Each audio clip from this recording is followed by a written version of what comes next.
The crowd had started leaving their seats. The last performer had finished, and people were stretching, chatting, some heading for coffee stands. Nothing so far had truly amazed them. Then, out of nowhere, a thin boy with torn shoes and an old, broken guitar walked slowly toward the stage. His hair was messy, his clothes faded, and his guitar strap looked like it would snap any second. He looked so out of place that whispers rippled through the square.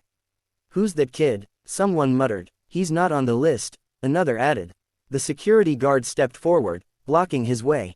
But the boy's trembling voice slipped into the microphone. "Please, just one song." It wasn't loud, it wasn't rehearsed, but it carried something rare: desperation, hope, and courage all at once. And somehow, it stopped the crowd in their tracks. Mothers who were gathering their children paused. Couples who were walking away turned back. Even the judges, who had been yawning moments earlier, leaned forward. Something about this boy demanded attention. The guard hesitated, then stepped aside. The boy climbed onto the stage. He adjusted the strap on his shoulder, took a shaky breath, and strummed the first chords. The opening notes of Hotel California echoed through the square. And instantly, the crowd froze. Feet stopped moving. Conversations died mid-sentence. No one expected this sound to come from a poor boy with a broken guitar. His name was Ethan, 15 years old, though the struggle in his eyes made him look older. Life had never been fair to him. His father had left when he was only a child, and his mother worked 2 exhausting jobs just to keep food on the table. Many nights, Ethan went to bed hungry, quietly slipping his share of bread to his little sister so she could sleep with a full stomach. But through all the hardship, there was one thing that never abandoned him: music. That guitar he now held wasn't new. It was secondhand, scratched, and missing a string. He had found it in a thrift store for a few dollars, and ever since, it had become his world. When other kids had video games and new clothes, Ethan had only this guitar. He taught himself to play by watching free tutorials on YouTube, stealing Wi-Fi outside the town library. Night after night, while the world slept, his fingers bled as he practiced chords under the dim light of a street lamp. Music wasn't just a hobby, it was his lifeline. And tonight, it was his only chance. The square was hosting Town Talent Night, where local performers competed for a $500 prize. For many, it was pocket money. For Ethan, it was survival: groceries for a month, new shoes for his sister, maybe even a chance to prove to himself that he mattered. But he hadn't even been registered. He wasn't supposed to be on that stage.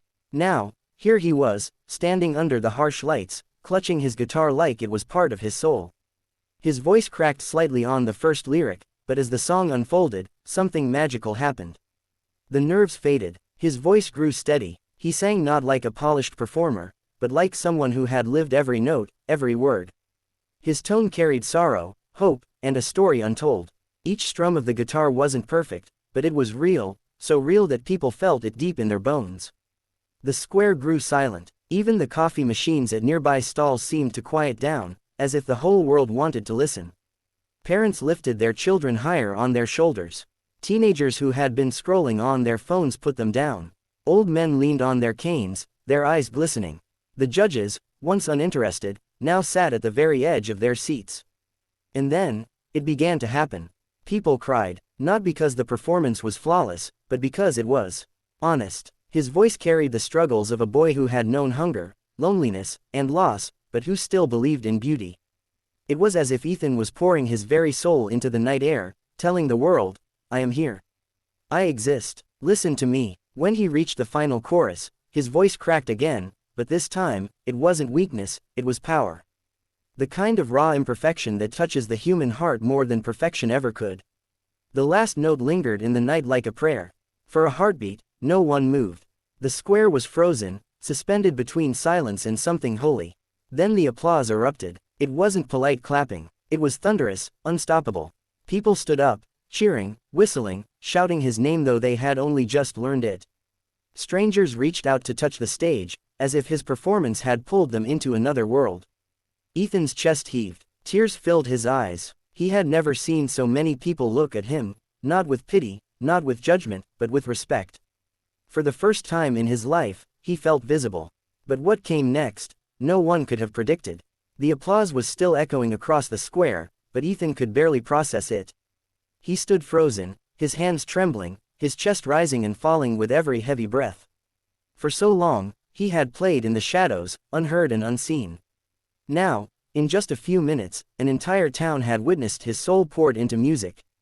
But while the crowd cheered, Ethan's eyes searched nervously for his mother. She hadn't come. She was working late at the diner as always, wiping tables and carrying trays to keep their tiny apartment running. She didn't even know her son was here. For a brief moment, sadness hit him. He wished she could have seen this. As the cheers slowly quieted, the host, still stunned, walked onto the stage. "Ladies and gentlemen," he said into the microphone, his voice shaky with excitement, I think we've just witnessed something truly extraordinary." The judges nodded, whispering among themselves. One of them, an older man with silver hair and a reputation for being strict, leaned forward. "Young man," he called out, "what's your name?" "Ethan," the boy replied softly, clutching his guitar like a shield. "Well, Ethan," the judge continued, "you weren't on the list tonight.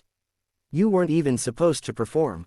But after what we just heard," he paused, glancing at the other judges, then turned back to the boy, "we can't ignore talent like yours." The crowd erupted again in cheers. Ethan's eyes widened. He had never been praised like this. Never. But then, just as the noise reached its peak, a man in a crisp suit walked briskly toward the stage. He wasn't a judge, nor part of the town committee. No one seemed to know him. He carried himself with confidence, his sharp eyes fixed on Ethan. He spoke loudly enough for the microphone to catch his words. "Kid, do you realize what you just did?" Ethan blinked, unsure how to respond. "That song," the man continued, "that performance, it didn't just entertain us. It moved us, and that's rare, very rare." Whispers rippled through the crowd. Some recognized the man now. He was a music producer from the city, visiting relatives in town. His presence here tonight was pure chance. Ethan's heart pounded. Was this real? The producer climbed onto the stage, pulling a business card from his pocket. "I work with artists," he said, lowering his voice so only Ethan and the nearby judges could hear. "Real artists. And what I just heard from you, it's something I want the world to hear." Gasps spread through the audience as the host repeated his words for everyone to hear. Ethan felt his knees weaken. Just hours ago, he had been a nameless boy sitting in the corner with a broken guitar. Now, someone was offering him a doorway to a world he had only dreamed of. But as the crowd buzzed with excitement, Ethan's thoughts shifted. His mother, his sister, their struggles, his mom working double shifts until her hands ached, his sister walking to school in shoes too small for her growing feet. If he said yes, his life could change forever. But deep down, he feared, what if this was just a dream? What if he wasn't good enough? The producer seemed to sense his hesitation. "You don't have to answer right now," he said gently. "But remember this moment. Talent like yours doesn't come often. Don't let it slip away." The crowd began chanting his name. "Ethan, Ethan, Ethan." The boy lowered his head, tears slipping down his cheeks. For years, he had been invisible. For years, life had told him he was nothing. But tonight, for the first time, the world told him he was something. And yet, the night wasn't over. Because just as hope lit his heart, something unexpected happened, something that would test not only his courage, but his kindness. The chanting of his name echoed like thunder. Ethan stood on the stage, the producer's card trembling in his hand, his heart racing with a mix of hope and disbelief. For a boy who once believed he was invisible, this moment felt like a miracle. But then, just beyond the bright stage lights, his eyes caught something, someone, standing at the far edge of the crowd. His little sister, Lily. She wasn't supposed to be here. She should have been at home, asleep. Yet, there she stood, barefoot, clutching the hand of their exhausted mother, who had clearly just rushed from her late shift at the diner. Her uniform was stained, her hair tied back in a messy bun, and her eyes, red from fatigue, were locked on her son. Ethan's chest tightened. Suddenly, the applause and cheers faded from his mind. All he could see was his mother's trembling smile and his sister's wide, shining eyes. They weren't clapping like the others. They weren't shouting his name. They were simply looking at him as if he was their entire world. Tears blurred his vision. In that instant, he realized something powerful. This wasn't just about him. His talent, his music, his voice, it was about them too. His mother's sacrifices, his sister's innocence, their shared pain and hope. The producer stepped closer, speaking into his ear. "Ethan, with me, you could have everything," fame, success, a real future in music. The crowd leaned forward, hungry for his answer. Everyone expected him to say yes. Everyone wanted this fairy tale ending.